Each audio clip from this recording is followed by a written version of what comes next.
ابو سفیان شام سے ایک قافلہ جس میں 50,000 سونے کے سکے اور ہر قسم کا مال موجود لے کر مکہ جا رہے تھے، لیکن درمیان میں ایک بہت بڑا مسئلہ یہ تھا۔ مکہ پہنچنے کے لیے اس کو مدینہ کے پاس سے گزرنا لازمی تھا، اور مدینہ میں مسلمان اس قافلے کو لوٹنے کے لیے تیار بیٹھے ہوئے تھے۔ تو ابو سفیان نے سوچا کیوں نہ ایک منٹ، مسلمان قافلہ کیسے لوٹ سکتے ہیں، اور وہ بھی رمضان کے مہینے میں؟ اصل میں بدر کی جنگ سے ایک سال پہلے جب مسلمان مکہ سے ہجرت کر کے مدینہ گئے تو وہ اپنے ساتھ کچھ بھی لے کر نہیں گئے تھے سوائے ان کپڑوں کے جو انہوں نے پہن رکھے تھے۔ مکہ والوں نے ان کو غصہ دلانے کے لیے ان کی ساری چیزیں، زمینیں، گھر، سامان سب بیچ دیا،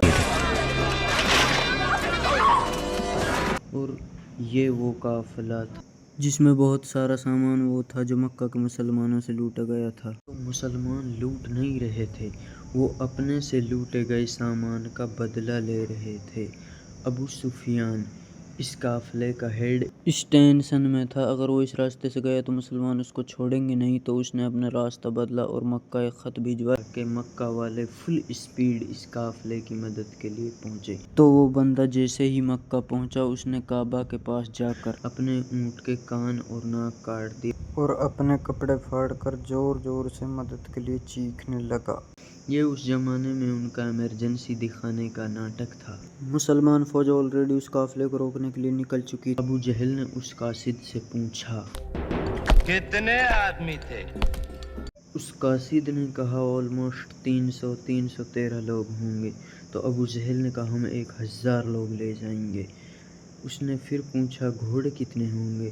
تو اس قاصد نے کہا آلموسٹ 2 گھوڑے ہوں گے۔ تو ابو جہل نے کہا ہم 100 گھوڑے لے جائیں گے۔ پھر اس نے پوچھا مسلمانوں کی فوج میں اونٹ کتنے ہوں گے؟ تو اس نے کہا آلموسٹ 70 کیملز ہوں گے۔ We'll bring 170. ابو سفیان کا قافلہ اس مین روڈ کو چھوڑ کر کسی اور راستے سے نکلا اور مسلمانوں سے بچ کر بھاگ گیا۔ تو اب لڑائی کرنے کی کوئی ضرورت نہیں تھی کیونکہ قافلہ تو بچ گیا۔ The caravan is safe. So there is no need to fight.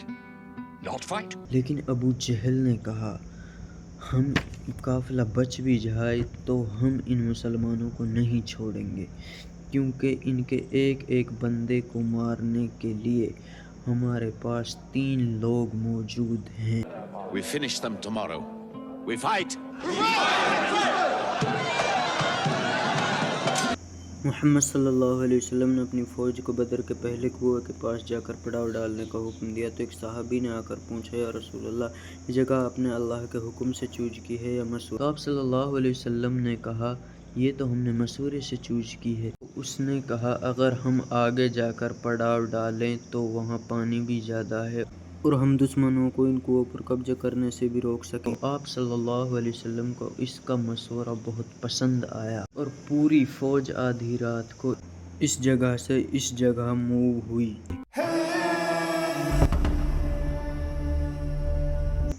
دوسرے دن جب ابو جہل کی فوج سامنے آئی تو وہ مسلمانوں سے 3 گنا بڑی تھی۔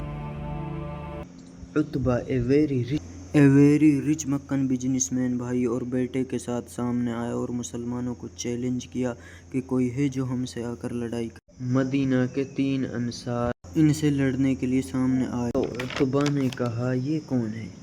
ہمیں اپنے بھائیوں کے سر کاٹنے ہیں جنہوں نے اپنے باپ داداؤں کے ریلیجن سے بغاوت کی ہے۔ حضرت حمزہ، حضرت عبیدہ اور 24 ایئر اولڈ علی رضی اللہ تعالیٰ عنہ سامنے آئے اور لڑائی شروع ہوئی۔ حضرت عبیدہ زخمی ہوئے لیکن عتبہ، اس کا بھائی، اس کا بیٹا تینوں مارے گئے۔ عتبہ کا بیٹا حذیفہ جو کہ مسلمانوں کی فوج میں تھا، اس کے سامنے ہی اس کے باپ، اس کے بھائی، اس کے چچا کو مار دیا گیا، لیکن پھر بھی وہ مسلمانوں کی فوج میں ہی رہا۔ مسلمانوں کو پتہ تھا کہ دشمن کے مقابلے ان کی فوج بہت چھوٹی ہے، تو انہوں نے ڈیفینسو اسٹریٹجی اختیار کی کہ یار ہم تو اپنی جگہ سے نہیں ہلیں گے، تم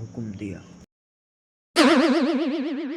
کیونکہ اس کا خیال تھا کہ بس 2 منٹ کا کام ہے، ختم کر کے نکلتے ہیں یہاں سے، لیکن ایسا نہیں ہوا۔ آہستہ آہستہ ہر ایک مسلمان کے بدلے 5 کافر مرنے لگے اور کافر فوج پیچھے ہٹی اور ٹینشن میں پڑ گئی کہ یار ہم ان سے 3 گنا زیادہ ہیں اور ہم ان کو ان کی جگہ سے ہلا بھی نہیں پا رہے ہیں۔ مین وائل مسلمانوں نے اپنی صفوں کو بدلا اور فریش لوگوں کو سامنے لا کے کھڑا کر دیا۔ ابو جہل نے دوبارہ فل فلیج حملے کا حکم دیا، لیکن پھر وہی کافر فوج پیچھے ہٹنے لگی۔ مسلمانوں نے ان پر حملہ کر دیا اور کافروں کی فوج بدر کو چھوڑ کر ہر طرف بھاگنے لگی۔ ابو جہل مارا گیا۔ مکہ میں سارے جیت کی خبر کا انتظار کر رہے تھے، کیونکہ پچھلے 60 سال سے مکہ کے قریش کو کوئی بڑی شکست نہیں ہوئی تھی اور آلموسٹ 65 سال پہلے انہوں نے ابراہ کے 60,000 فوج کو بھی ہرایا تھا اور اسی وجہ سے پورا عرب قریش کو اپنا لیڈر مانتا تھا۔ لیکن اب مکہ کے قریش صرف 313 لوگوں سے ہار گئے تھے۔ پہلے جو لوگ جنگ سے بھاگ کر مکہ پہنچے ان پر کسی نے یقین ہی نہیں کیا، لیکن اب مکہ کے قریش صرف 313 لوگوں سے ہار گئے تھے۔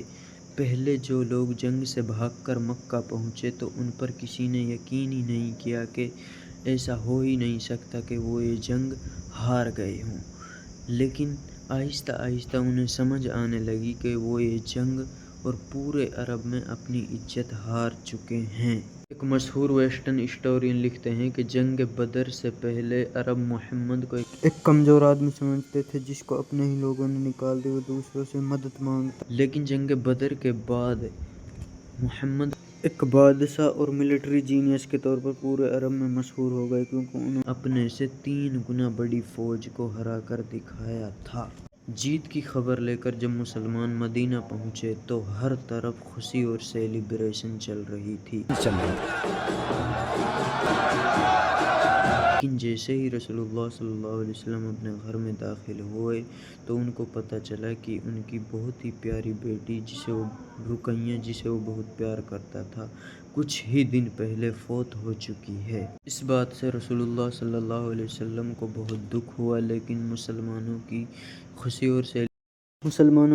اور سیلیبریشن جاری رکھنے کے لیے اپنے غم کا ذکر کسی سے نہیں کیا، اور یہ سیلیبریشن زیادہ دیر چل بھی نہیں، کیونکہ ابو سفیان نے پورے عرب سے 3,000 کی فوج جمع کر لی اور مسلمانوں سے بدلہ لینے کی تیاری شروع کر دی تھی۔